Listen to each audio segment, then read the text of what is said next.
रतन टाटा यांच्या संपत्तीवर वाद. मोहिनी मोहन दत्ता कोण? 500 कोटींचा दावा नेमका काय? नमस्कार मित्रांनो, मी विठ्ठल होळकर आणि तुम्ही पाहत आहात बोल बिंदास यूट्यूब चॅनल. रतन टाटा हे भारतातीलच नव्हे तर संपूर्ण जगभरात एक आदरणीय आणि प्रतिष्ठित नाव आहे. त्यांच्या नेतृत्वाखाली टाटा समूहाने प्रचंड यश संपादन केले. ऑक्टोबर 2024 मध्ये त्यांच्या निधनानंतर संपूर्ण भारताला धक्का बसला. त्यांच्याविषयी अनेक चर्चा सुरू झाल्या. त्यांनी उभारलेल्या कंपन्या, व्यवस्थापन आणि त्यांच्या वारशाबद्दल अंदाज व्यक्त होऊ लागले. विशेषतः एका नव्या नावामुळे ही चर्चा अधिक गाजली आहे. मोहिनी मोहन दत्ता. कोण आहे ही मोहिनी मोहन दत्ता आणि त्यांचा 500 कोटींचा दावा काय आहे, याविषयी सविस्तर माहिती जाणून घेऊया. तुम्हाला हा प्रश्न नक्कीच पडला असेल की टाटा यांच्या संपत्तीचा वारसदार कोण? चला सांगतो. रतन टाटा हे टाटा ग्रुपचे प्रमुख असले तरी श्रीमंत व्यक्तींच्या यादीत त्यांचे नाव फारसे दिसत नसे, कारण त्यांनी आपल्या संपत्तीचा मोठा भाग हा विविध संस्थांना दान केला आहे. त्यामुळे त्यांच्या संपत्तीचा वारसदार कोण असेल याबाबत बरीच चर्चा होती.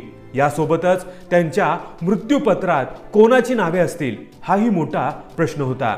नुकत्याच जाहीर झालेल्या मृत्यूपत्रामुळे या सर्व प्रश्नांची उत्तरे मिळाली आहेत.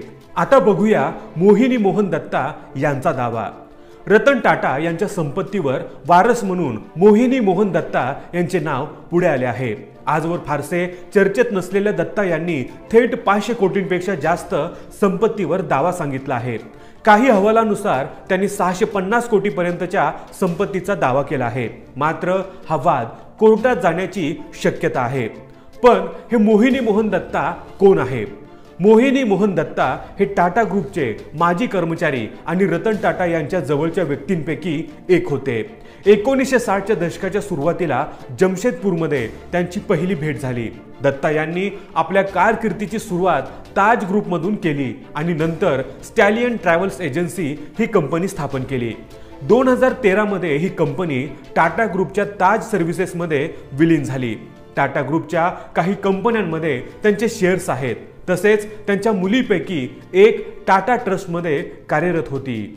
रतन टाटा यांच्या मृत्यूपत्रानुसार त्यांच्या संपत्तीचा 1/3 हिस्सा मोहिनी मोहन दत्ता यांना मिळणार आहे. यात बँकेत ठेवलेल्या ठेवी, महागडी पेंटिंग्स आणि घड्याळांचा समावेश आहे.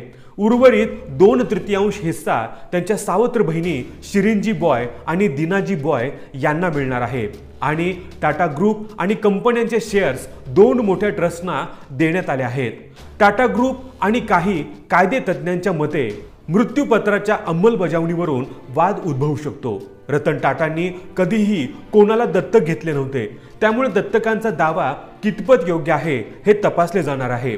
विशेष म्हणजे रतन टाटा यांनी त्यांच्या मृत्यूपत्रात त्यांचा सावत्र भाऊ नोएल टाटा यांचे नाव समाविष्ट केलेले नाही. त्यामुळे कायदेशीर प्रक्रिया कशी पार पडेल हे पाहणे महत्त्वाचे ठरणार आहे. रतन टाटांनी त्यांच्या मृत्यूपत्रानुसार संपत्तीचा समावेश कोणाला दिला आहे? रतन टाटांच्या मृत्यूपत्रानुसार त्यांचे सावत्र भाऊ नोएल टाटांचे नाव मृत्यूपत्रात नाही. त्यांच्या जवळच्या कुटुंबियांसाठी आणि मित्रांसाठी काही ठराविक वाटा निश्चित करण्यात आला आहे. आणि त्यांचा भाऊ जिमी टाटा यांना 50 कोटी रुपये मिळणार आहेत. तसेच त्यांचे खास सहाय्यक शंतनू नायडू आणि काही घरगडी यांनाही संपत्तीत काही वाटा देण्यात आला आहे. आणि विशेष म्हणजे त्यांच्या पाळीव कुत्रा टिटोसाठीही आर्थिक तरतूद करण्यात आली आहे. मुंबई उच्च न्यायालयात अद्याप मृत्यूपत्र प्रोबेटसाठी सादर करण्यात आलेले नाही. कायद्यानुसार ही प्रक्रिया पूर्ण होण्यासाठी किमान 6 महिने लागू शकतात. मृत्यूपत्राच्या अंमलबजावणीनंतरच रतन टाटा यांच्या संपत्तीचे अंतिम वाटप निश्चित होईल. टाटा यांच्या संपत्तीचा एकूण अंदाज. रतन टाटा यांच्या संपत्तीचे मूल्यांकन अद्याप झालेले नाही. हुरून इंडिया रिच लिस्टनुसार त्यांच्याकडे टाटा सन्सच्या 0.83% शेअर्सचा वाटा होता. त्यांच्या एकूण संपत्तीचा अंदाज सुमारे 10,000 कोटी रुपये इतका लावला जातोय. यात लक्झरी कार्स, महागडी पेंटिंग्स, स्टार्टअप्समधील गुंतवणूक, अलिबागमधील समुद्रकिनारी असलेला बंगला आणि जुहूमधील 2 मजली घर यांचा समावेश आहे. रतन टाटांनी त्यांच्या संपत्तीचे व्यवस्थापन करण्यासाठी रतन टाटा एंडॉनमेंट फाउंडेशन आणि रतन टाटा एंडॉनमेंट ट्रस्ट या 2 संस्था स्थापन केल्या होत्या। त्यांच्या मृत्यूपत्रातील बहुतांश हिस्सा या संस्थांना देण्यात आला आहे। या संपत्तीच्या वाटपावरून टाटा समूहाच्या व्यवस्थापनात काही बदल होऊ शकतात।